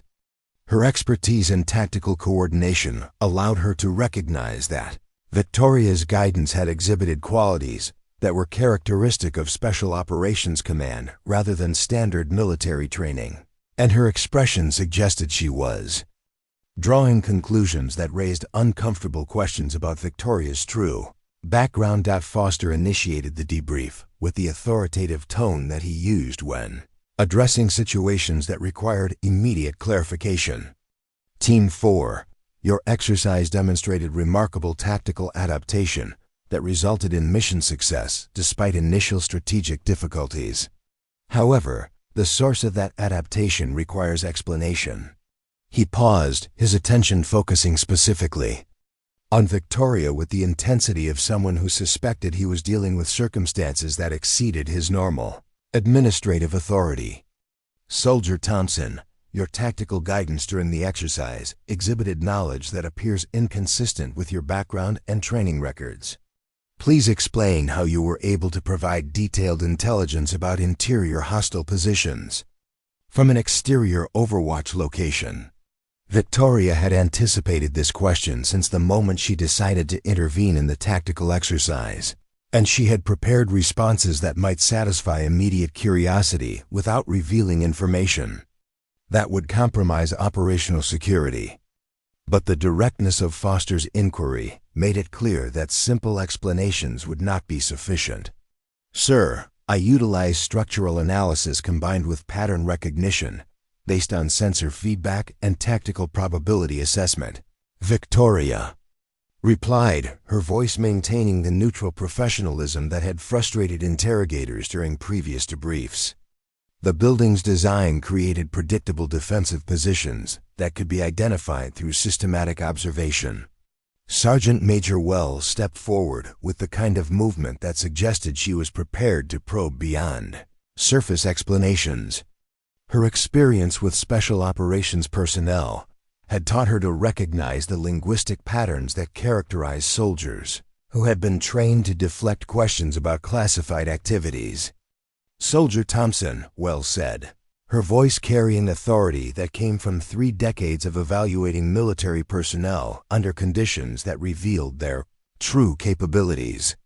Your tactical guidance exhibited familiarity with advanced reconnaissance techniques and urban warfare strategies that exceed standard training protocols. Where did you acquire that expertise? The question was more sophisticated than Foster's initial inquiry, demonstrating understanding that Victoria's performance couldn't be explained through conventional military education. Wells was probing for information about specialized training. That would account for capabilities that suggested experience with classified operations. Victoria recognized that continued deflection would only intensify scrutiny while failing to provide explanations that satisfied legitimate command concerns about her background. But revealing information about Midnight Falcon would violate security protocols that were designed to protect both operational methods and the families of personnel whose service records remained classified for national security reasons.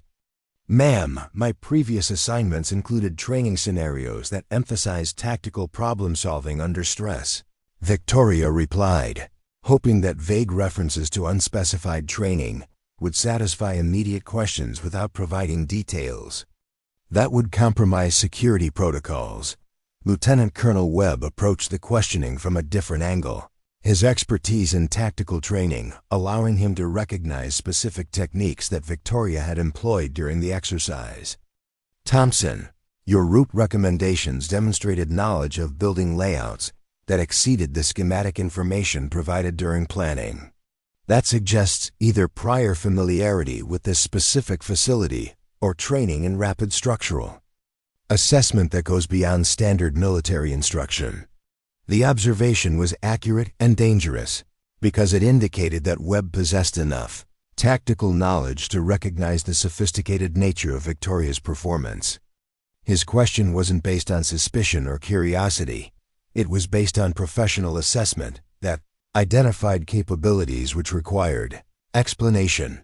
Victoria's teammates listened to the interrogation with growing awareness that they had been working alongside someone whose military background was far more complex than any of them had imagined. Philip showed particular interest in the line of questioning, recognizing that Victoria's tactical expertise had exceeded his own despite years of conventional military training that he had considered comprehensive. Foster regained control of the questioning with the assertiveness of someone who felt his authority was being challenged by circumstances he didn't understand. "Thompson, I'm ordering you to provide detailed explanation of your tactical training background. Your performance during this exercise suggests capabilities that are inconsistent with your personnel records, and that inconsistency requires immediate resolution." The direct order created a situation that Victoria had hoped to avoid, a formal military command that required response while potentially compromising security protocols that protected classified operations. She could refuse to answer and face disciplinary action for disobeying a direct order, or she could provide explanations that might expose information about missions that officially didn't exist. Victoria stood at attention with the perfect military bearing that had been drilled into her during training that went far beyond anything the people questioning her had experienced. Her eyes focused on a point beyond Foster's shoulder while she calculated responses that might satisfy immediate command, concerns without violating the security protocols that had kept Midnight Falcon operatives alive during missions where exposure meant death. "Sir," Victoria said finally, her voice carrying a quality that suggested she was prepared to provide information that would change the nature of their conversation entirely. "My tactical background includes training that requires security clearance verification before details can be discussed in this setting." The response was both acknowledgement and warning confirmation that Victoria possessed classified military experience while indicating that further inquiry would need to follow protocols designed for handling sensitive information. Foster found himself facing a situation that exceeded his administrative authority, while potentially involving security classifications that were beyond his clearance level. The interrogation had reached a critical point where continued questioning would either expose classified information or force Victoria to refuse direct orders from superior officers. The storm that had been building since her arrival at Fort Meridian was about to break with consequences that would extend far beyond the routine evaluation that Foster had planned to demonstrate. His authority over a soldier whose presence had made him uncomfortable. What happened next would determine whether Victoria could maintain the protective anonymity that had concealed her true identity, or whether the truth about Operation Midnight Falcon would finally emerge from the shadows where it had been hidden for 3 years. Captain Foster's face flushed with the kind of anger that emerged when junior personnel attempted to invoke security protocols that challenged his authority. His military career had been built on maintaining control over situations through aggressive assertion of rank and regulation, and Victoria's reference to classified training represented exactly the kind of bureaucratic obstruction that he had learned to overcome through determined pressure. "Soldier Thompson," Foster said, his voice carrying the dangerous edge that preceded disciplinary action, "I am your commanding officer at this facility, and I am ordering you to explain your tactical background immediately. Security classifications do not exempt you from answering direct questions about your qualifications for this training program." Victoria remained at attention, her expression neutral despite recognizing that Foster was escalating the confrontation beyond professional inquiry into personal conflict. His understanding of security protocols was limited to standard military classifications, and he clearly didn't recognize the implications of her reference to training that required special clearance. Verification. Sergeant Major Wells stepped forward with the calm authority of someone who had encountered classified operations throughout her 30-year career. Her experience with special operations personnel had taught her to recognize the linguistic patterns and behavioral indicators that characterize soldiers, whose service records contained information that couldn't be discussed in standard military settings.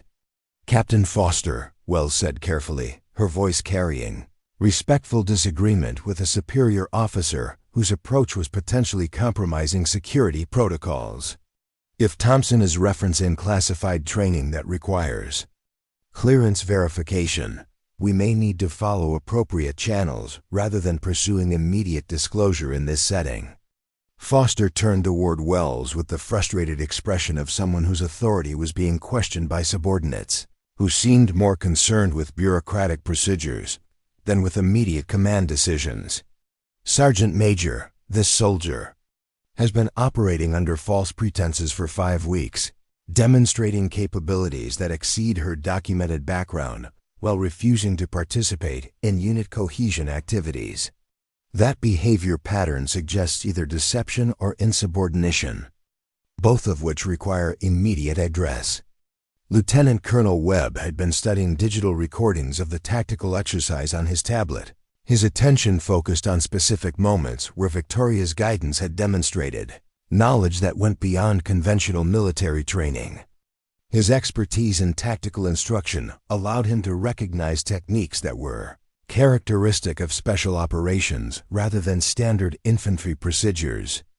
"Thompson," Webb said, approaching the questioning from a different angle, "your tactical recommendations during the exercise exhibited familiarity with advanced urban warfare protocols that are typically reserved for specialized units.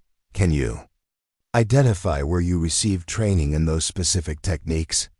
The question was more sophisticated than Foster's aggressive demands, demonstrating professional recognition that Victoria's performance required explanation that went beyond simple deflection. Webb was probing for information about specialized military instruction that would account for capabilities he could identify but not fully understand. Victoria calculated her response carefully, recognizing that continued evasion would only intensify scrutiny, while potentially compromising the security protocols that protected not just her own identity, but the operational methods that kept other classified personnel safe. But revealing details about Midnight Falcon would violate clearance requirements that existed for legitimate national security reasons. "Sir," Victoria replied, her voice maintaining the measured professionalism that had characterized all her responses, "my previous training included specialized urban warfare instruction that emphasized tactical problem-solving under stress. The specific methodologies require security verification before details can be discussed with personnel who haven't been cleared for that information." Foster's patience finally reached its breaking point. The careful deflection and bureaucratic references had transformed what he intended as a straightforward disciplinary action into a complex situation that challenged his authority while suggesting that Victoria possessed connections or clearances that exceeded his own administrative reach. "That's enough," Foster declared, his voice carrying across the training field with volume that drew attention from soldiers who had been observing the debrief from a distance. "Thompson, I am ordering you to remove your uniform top immediately.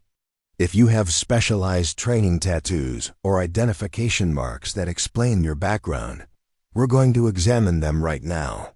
The order struck the evaluation platform like a physical blow, creating shocked silence among the instructors who recognized that Foster had crossed boundaries that separated legitimate military discipline from inappropriate personal humiliation.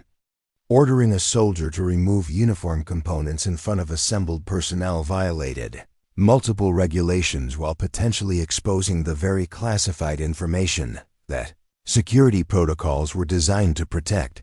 Victoria's teammates looked at each other with expressions that ranged from confusion to outright discomfort as they realized they were witnessing something that exceeded normal military procedure. Phillips, who had been advocating for aggressive action against Victoria throughout their time at Fort Meridian, appeared uncertain about Foster's approach to resolving questions about her background. Wells stepped forward with the authoritative presence of someone whose rank and experience provided her with both the obligation and the authority to intervene in situations that violated military protocol. "Captain Foster, that order is inappropriate and potentially compromising to security classifications that may be involved in this situation." But Foster had committed to a course of action that he viewed as necessary to resolve questions that had been undermining his authority since Victoria's arrival at the facility. "Sergeant Major, this soldier has been operating under suspicious circumstances for 5 weeks while demonstrating capabilities that suggest either classified background or deliberate deception. Either way, we need immediate clarification." Victoria understood that the confrontation had reached a point where Foster's personal agenda had overcome his professional judgment, creating a situation that would either expose classified information or force her to refuse direct orders in front of hundreds of witnesses. The careful balance she had maintained for 5 weeks was finally collapsing under pressure that exceeded her ability to deflect through passive resistance. She could comply with Foster's order and risk exposing the tattoo that would immediately identify her connection to Operation Midnight Falcon, potentially compromising security protocols that protected ongoing classified operations.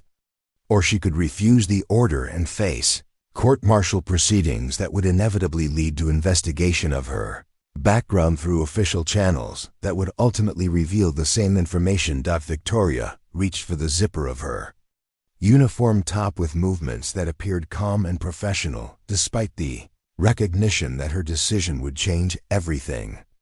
The metal teeth separated with a soft sound that seemed impossibly loud in the desert silence, while hundreds of soldiers watched a confrontation that none of them fully understood, but all of them recognized as significant. As the fabric fell away to reveal the plain olive tank top underneath, Victoria could sense the shift in energy across the training field. Foster leaned forward with the satisfaction of someone whose aggressive approach was finally producing results, while the instructors watched with professional concern for a situation that had escalated beyond their comfort level. Victoria turned slightly to adjust her position in the desert heat, and that movement revealed what had been hidden beneath her uniform for 5 weeks, a tattoo between her shoulder blades that made Sergeant Major Wells take a sharp breath and caused Lieutenant Colonel Webb to step forward with sudden recognition. Iron Wolf insignia emerged into view like a ghost materializing from shadow, a snarling wolf's head, surrounded by crossed lightning bolts and 7 stars arranged in a pattern that looked random to most observers, but carried specific meaning for anyone with knowledge of classified special operations. The artwork was intricate and professional, but more importantly, it was a symbol that identified membership in units that officially didn't exist. Foster's satisfaction vanished as he recognized that his aggressive approach to resolving Victoria's mysterious background had uncovered information that exceeded his clearance level and potentially his authority to handle. The Iron Wolf wasn't just a military tattoo, it was identification of participation in operations that were classified beyond normal military security protocols. The storm that had been building since Victoria's arrival at Fort Meridian finally broke over the training field with a force that would change everything the people witnessing it thought they understood about military capability and the true nature of national defense operations that remained hidden from public knowledge. The silence that followed the revelation of Victoria's tattoo was absolute, the kind of profound quiet that occurs when reality shifts so dramatically that everyone present requires time to process what they're witnessing. Lieutenant Colonel Webb stood frozen at the edge of the evaluation platform, his tablet forgotten in hands that had gone slack with recognition. The Iron Wolf insignia wasn't just familiar to him. It was a symbol he had encountered in classified briefings that carried security restrictions he had never expected to see manifested on a soldier. Standing in front of him, Sergeant Major Wells moved with the careful precision of someone approaching something dangerous and unpredictable. Her 30 years of military experience included exposure to special operations that existed in the shadows of conventional military structure, and the Iron Wolf tattoo represented participation in missions that were compartmentalized beyond normal security classifications. Her eyes tracked from the tattoo to Victoria's face with the kind of professional assessment that came from recognizing capabilities she had heard described but never witnessed directly. Captain Foster's expression cycled through confusion, recognition, and dawning horror as he began to understand the implications of what his aggressive confrontation had uncovered. The Iron Wolf wasn't a standard military insignia that could be explained through conventional service records. It identified participation in operations so classified that their existence was barely acknowledged by Pentagon officials who possessed clearance levels that exceeded his own. Administrative authority. Victoria remained motionless at the center of the platform, her tank top clinging to her skin in the desert heat, while hundreds of soldiers stared at artwork that most of them didn't recognize but all of them understood was significant. The tattoo was beautiful and intricate, but its meaning went far beyond aesthetic appreciation. This was identification of membership in units that operated beyond the boundaries of conventional military structure, conducting missions that were essential to national security but invisible to public knowledge. The first person to break the silence was Webb, his voice carrying the careful respect that military personnel reserve for situations involving classified information that exceeded their clearance to fully understand. Thompson, that insignia represents Operation Midnight Falcon, doesn't it? Victoria's eyes tracked to Webb with the kind of careful assessment that suggested she was evaluating how much he knew about operations that officially didn't exist. Her response would need to balance acknowledgement of his recognition with protection of information that remained classified despite the exposure of her tattoo. "Sir," Victoria replied, her voice maintaining the measured professionalism that had characterized all her responses throughout the confrontation. "That information requires security verification before it can be discussed in this setting." But Webb's recognition had triggered understanding among other instructors whose experience included briefings about special operations that were referenced but never detailed in conventional military planning sessions. The Iron Wolf represented participation in missions that were legendary within classified military circles, operations that were whispered about in secure briefing rooms but never discussed in official documentation. Wells stepped forward with authority that came from senior rank and extensive experience with classified operations that most military personnel would never encounter throughout their entire careers. "Captain Foster," she said, her voice carrying respectful but firm disagreement with his handling of the situation. This soldier's background involves security classifications that exceed the scope of routine personnel evaluation. Foster found himself facing circumstances that challenged every assumption he had made about his authority over the soldiers assigned to his training program. Victoria wasn't just a mysterious recruit whose background required clarification. She was an operative whose service record involved missions that were classified beyond his clearance level to access or evaluate. The implications were staggering. For 5 weeks, he had been attempting to assert disciplinary authority over someone whose military experience included operations that were essential to national security but invisible to conventional military structure. His aggressive approach to resolving questions about her background had forced exposure of classified information that was designed to remain hidden for legitimate security reasons. Phillips, Kim, and Martinez stood at the edge of the platform, with expressions that reflected their growing understanding that they had been working alongside someone whose capabilities exceeded anything they had imagined possible. The tactical expertise Victoria had demonstrated during the exercise wasn't the result of exceptional conventional training. It was the product of participation in real-world operations that had tested her abilities under conditions where failure meant death. Victoria could sense the shift in energy across the training field as word began to spread among the assembled soldiers that something extraordinary was happening on the evaluation platform. Conversations died as more personnel turned their attention toward the confrontation that had evolved from routine discipline into recognition of classified military capability. Her teammates looked at her with new understanding that transformed their previous hostility into something approaching awe. Phillips, who had challenged her tactical knowledge during planning sessions, now recognized that his criticism had been directed toward someone whose expertise exceeded his own by margins. He couldn't begin to calculate. Kim's nervous energy had evolved into respectful curiosity about the true nature of Victoria's military background, while Martinez studied her with the professional assessment skills that came from recognizing communication patterns characteristic of special operations rather than conventional military service. Foster realized that his confrontation with Victoria had escalated beyond his authority to manage effectively. The revelation of her classified background created responsibilities that exceeded his administrative role while potentially exposing information that required security protocols he wasn't qualified to implement. Victoria stood at the center of the platform with the calm bearing that had characterized her presence since arriving at Fort Meridian.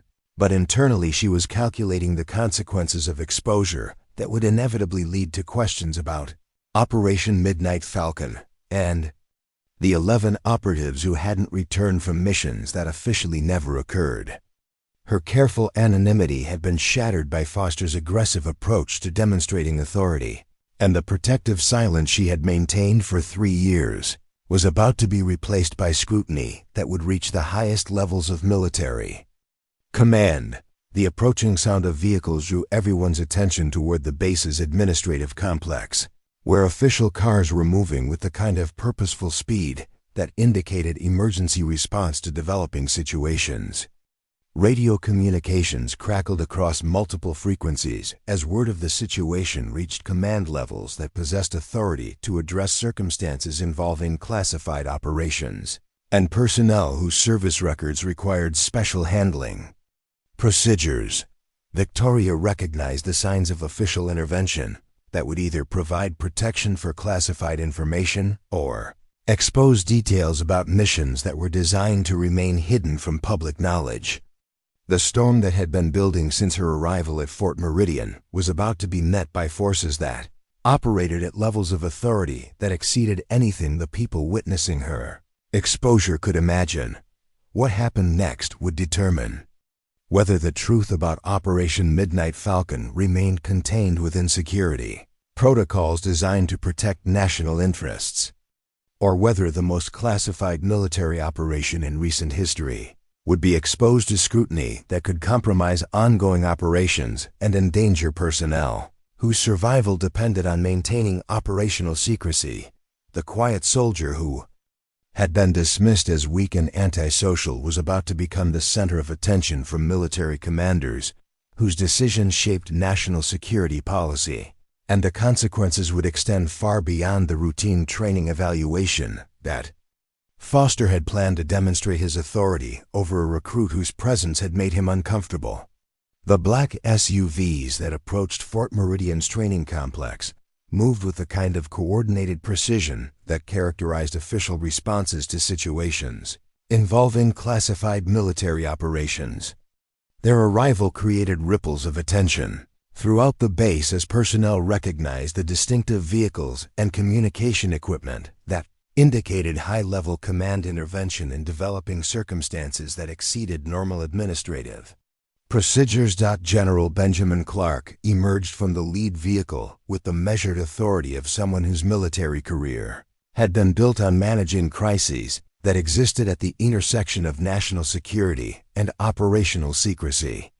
At 58, he carried himself with the confident bearing that came from 35 years of making decisions that shaped military policy, while maintaining public ignorance of operations that were essential to national defense but invisible to civilian oversight. Clark's presence at Fort Meridian represented intervention from command levels that most base personnel would never encounter throughout their entire military careers. His authority extended beyond conventional military hierarchy into the shadowy realm of special operations that were compartmentalized beyond normal security classifications, and his arrival indicated that Victoria's exposure had triggered responses from the highest levels of Pentagon command structure.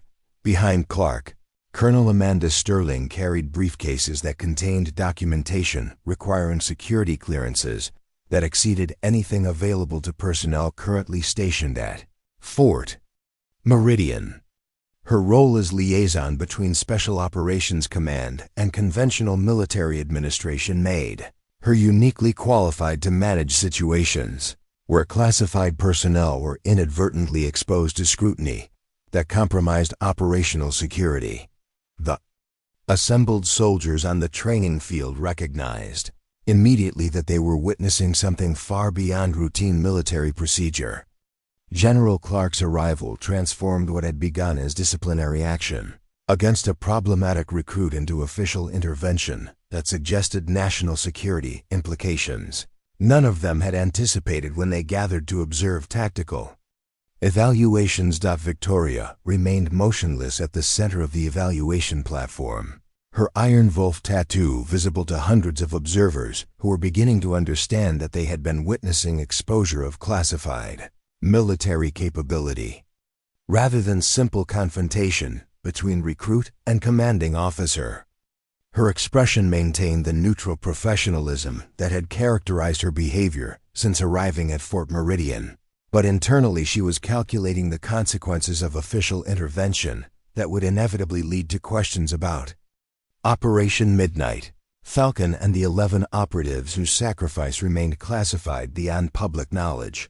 Captain Foster stood frozen at the edge of the platform, his face pale with recognition that his aggressive approach to demonstrating authority had uncovered information that exceeded his clearance level to access or evaluate. General Clark's arrival confirmed that his confrontation with Victoria had escalated beyond his administrative control into territory that involved security, classifications, and command authority that made his actions subject to review by officers whose decisions could end his military career. Clark approached the evaluation platform with purposeful stride that drew the attention of every person within visual range. His uniform bore insignia and decorations that indicated participation in operations spanning multiple decades and conflict zones, while his bearing projected the kind of absolute authority that came from making life-and-death decisions under conditions where hesitation meant failure. "Captain Foster," Clark said, his voice carrying across the training field with clarity that reached every soldier within hearing distance, Who authorized you to expose classified operational tattoos in a public setting? The question struck Foster like a physical blow, confirming that his order for Victoria to remove her uniform top had violated security protocols that protected not just individual operatives, but entire operational frameworks that remained classified for national security reasons. His attempt to resolve questions about Victoria's background had inadvertently compromised information that was designed to remain hidden from personnel who lacked appropriate clearance levels. Foster's response came in stammered fragments that revealed his growing understanding of the magnitude of his error. Sir, I was attempting to clarify discrepancies in Soldier Thompson's background that were affecting unit cohesion and training effectiveness. Her tactical performance suggested capabilities that exceeded her documented qualifications. Clark's expression indicated professional assessment of leadership failure that went beyond simple procedural error into the realm of security compromise that could affect ongoing operations and personnel safety. Captain, Operation Midnight Falcon personnel carry special classifications that require Pentagon-level authorization before their backgrounds can be investigated or exposed. The mention of Operation Midnight Falcon by name created shocked silence among the assembled instructors and soldiers, who recognized that they were witnessing official acknowledgement of classified operations that were legendary within military circles but never discussed in conventional settings. Victoria's connection to Midnight Falcon explained not just her tactical expertise, but her presence at Fort Meridian under circumstances that had generated questions throughout her 5-week assignment. Lieutenant Colonel Webb stepped forward. With the respectful attention that senior officers showed when addressing general-level command in situations involving classified information. Sir, we were unaware of Thompson's operational background. Her performance during tactical exercises exhibited capabilities that suggested specialized training, but we had no access to classification information that would have explained her expertise. Clark nodded with understanding that came from extensive experience managing situations where classified personnel operated under cover identities that were designed to protect both individual operatives and operational security. Colonel Webb, Operation Midnight Falcon operatives are assigned to conventional facilities for observation and evaluation purposes that cannot be discussed without appropriate security clearance. Thompson's presence here serves objectives that extend beyond normal training protocols.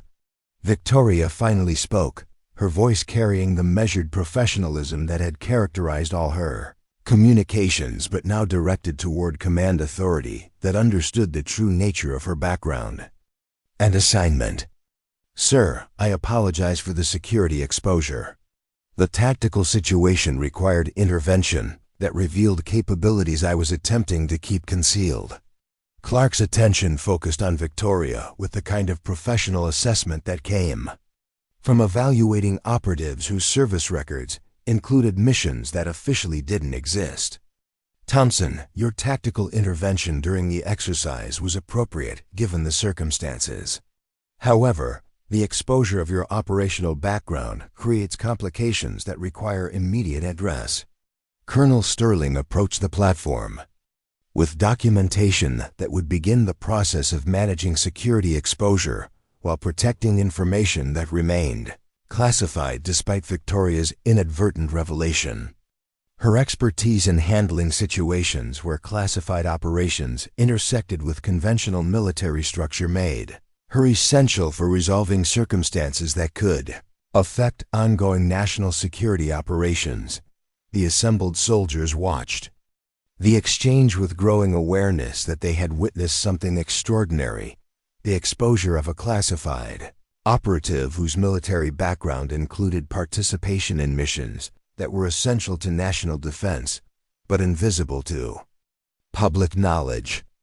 Victoria's transformation from mysterious recruit to acknowledged special operations veteran represented revelation of capabilities that exceeded anything most of them would encounter throughout their military careers.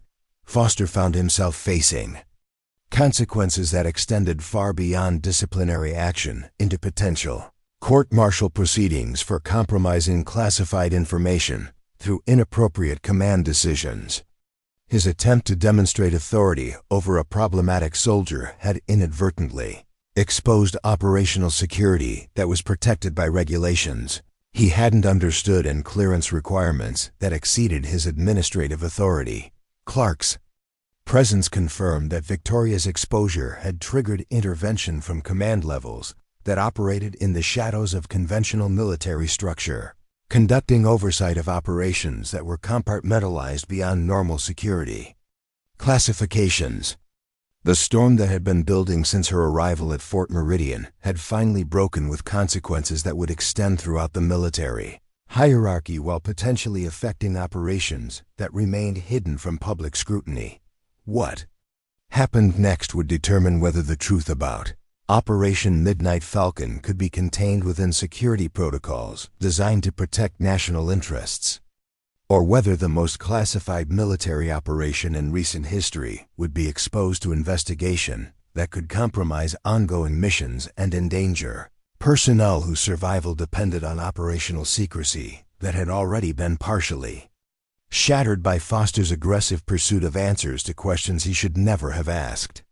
The weeks that followed General Clark's intervention at Fort Meridian unfolded with the swift precision that characterized military justice when security protocols had been compromised through leadership failure.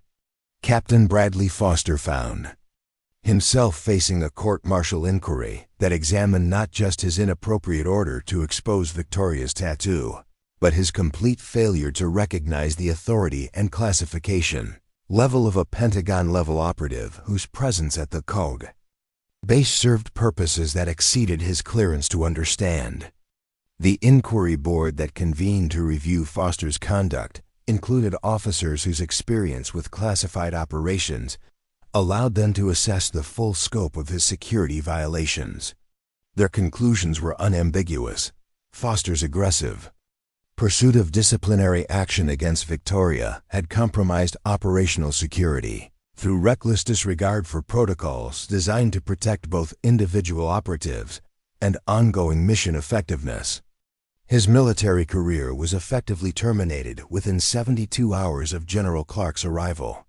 Sergeant Melissa Kane discovered that her campaign to document Victoria's problematic behavior had been recorded in multiple formats that reached her commanding officers with devastating clarity. Video footage of Kane publicly mocking a classified operative, whose service record included missions essential to national security, created consequences that extended beyond simple disciplinary action into permanent reassignment to positions where her judgment could cause minimal damage to military effectiveness. Corporal Nathan Phillips learned that his physical confrontation with Victoria during the tactical exercise had involved assaulting a Midnight Falcon operative whose authority superseded normal military hierarchy. The incident was documented as assault on superior personnel, carrying criminal charges that would follow him throughout civilian life while ending any possibility of military advancement or honorable discharge. Private Tyler Kim's aggressive questioning of Victoria's credentials was reviewed as harassment of classified personnel, resulting in immediate discharge from advanced training programs and reassignment to positions that would never again provide access to operations involving national security considerations. His military career was reduced to routine administrative duties that reflected his demonstrated inability to recognize competence when it was concealed beneath unassuming appearances. But the most significant transformation occurred in Victoria herself, as General Clark's intervention provided her with opportunities to channel her grief over Operation Midnight Falcon into constructive change that could prevent similar losses in the future. The exposure of her background had ended the protective anonymity she had maintained for 3 years, but it also opened pathways for applying her expertise in ways that could save lives while honoring the memory of the 11 operatives who hadn't returned from missions that officially never occurred. Within a month of the confrontation at Fort Meridian, Victoria was appointed as Director of Advanced Tactical Training. a position created specifically to incorporate lessons learned from classified operations into conventional military instruction. Her office at the Pentagon carried authority that allowed her to reshape training protocols across all branches of the military, ensuring that future operatives would benefit from tactical knowledge that had been purchased through sacrifice and survival during missions where failure meant death. Victoria's first initiative involved complete revision of urban warfare training scenarios, replacing theoretical exercises with realistic simulations based on actual combat conditions that special operations personnel encountered during classified missions. The sanitized training programs that had dominated military instruction were replaced with challenging scenarios that tested decision-making under pressure while preparing soldiers for the kind of tactical complexities that could only be understood through real-world experience. Her influence extended beyond tactical training into cultural transformation that addressed the prejudices and assumptions that had characterized her treatment at Fort Meridian. Victoria implemented evaluation systems that prioritized practical competence over theoretical knowledge, while establishing protocols that recognized capability regardless of how it was packaged or presented. The casual dismissal of quiet competence that had marked her early weeks at the base was replaced by institutional awareness that true strength often remained concealed until circumstances required its revelation. The Iron Wolf tattoo that had ended her anonymity became a symbol of hidden expertise throughout military culture, representing the principle that appearances could be fatally deceiving when assessing capability or threat levels. Training facilities across all branches of the military adopted Victoria's core doctrine: never underestimate someone based on surface characteristics, because the most dangerous operatives were often those who appeared least threatening until the moment they chose to demonstrate their true capabilities. 5 years after the confrontation at Fort Meridian, Victoria stood before a congressional committee presenting her annual report on military training effectiveness. The statistics were impressive. Casualty rates during special operations had decreased by 40%. Mission success rates had improved by 50%. And a new generation of military leaders had emerged who understood that competence came in many forms that weren't always immediately recognizable. But beyond the numbers lay cultural transformation that extended throughout the military establishment. The institution that had once dismissed Victoria as weak and unsuitable had learned to recognize that quiet observers might possess the most valuable tactical knowledge, that mysterious backgrounds often concealed essential expertise, and that the soldiers who seemed least impressive might be precisely the ones whose capabilities exceeded conventional understanding. Victoria's office overlooked the Pentagon courtyard, where thousands of military personnel moved through their daily routines, most of them unaware that their training protocols had been shaped by lessons learned during missions that remained classified beyond their clearance to access.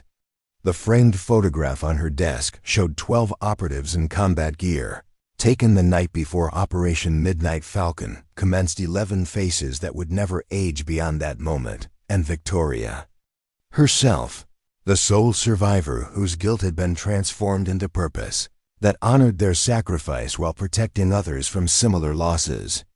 The knock on her door interrupted thoughts that still returned to that desert night when everything changed. "Come in," she called, recognizing the weight of responsibility that came with each new assignment that required her expertise. A young colonel entered, carrying folders marked with the highest security classifications. "Ma'am, we've received a request from Joint Chiefs. They need your assessment of training protocols for a new classified operation. Timeline is 48 hours. Victoria accepted the folders with the same calm professionalism that had characterized her response to challenges since the day her anonymity was shattered at Fort Meridian. Each new assignment carried the potential to prevent losses that families would never have to endure. Tactical knowledge that could mean the difference between mission success and catastrophic failure. As the colonel departed, Victoria opened the first folder and began reviewing mission parameters that would test new operatives under conditions similar to those that had claimed 11 lives during Operation Midnight Falcon. But this time, those operatives would benefit from training protocols that incorporated hard-won lessons about tactical adaptation, strategic thinking, and the kind of innovative problem-solving that could only be taught by someone who had survived when survival seemed impossible. The quiet woman who had been publicly humiliated for not looking like a soldier had become the architect of military doctrine that shaped how the most powerful armed forces in the world identified, developed, and deployed specialized capability. Her transformation from dismissed recruit to Pentagon-level authority represented more than personal vindication. It embodied institutional evolution that recognized strength in forms that had previously been overlooked or undervalued. The tattoo on her back remained hidden beneath her uniform, but its meaning had spread throughout military culture as a reminder that true competence didn't announce itself through aggressive display. It waited, observed, and demonstrated precision when circumstances required capabilities that exceeded normal expectations.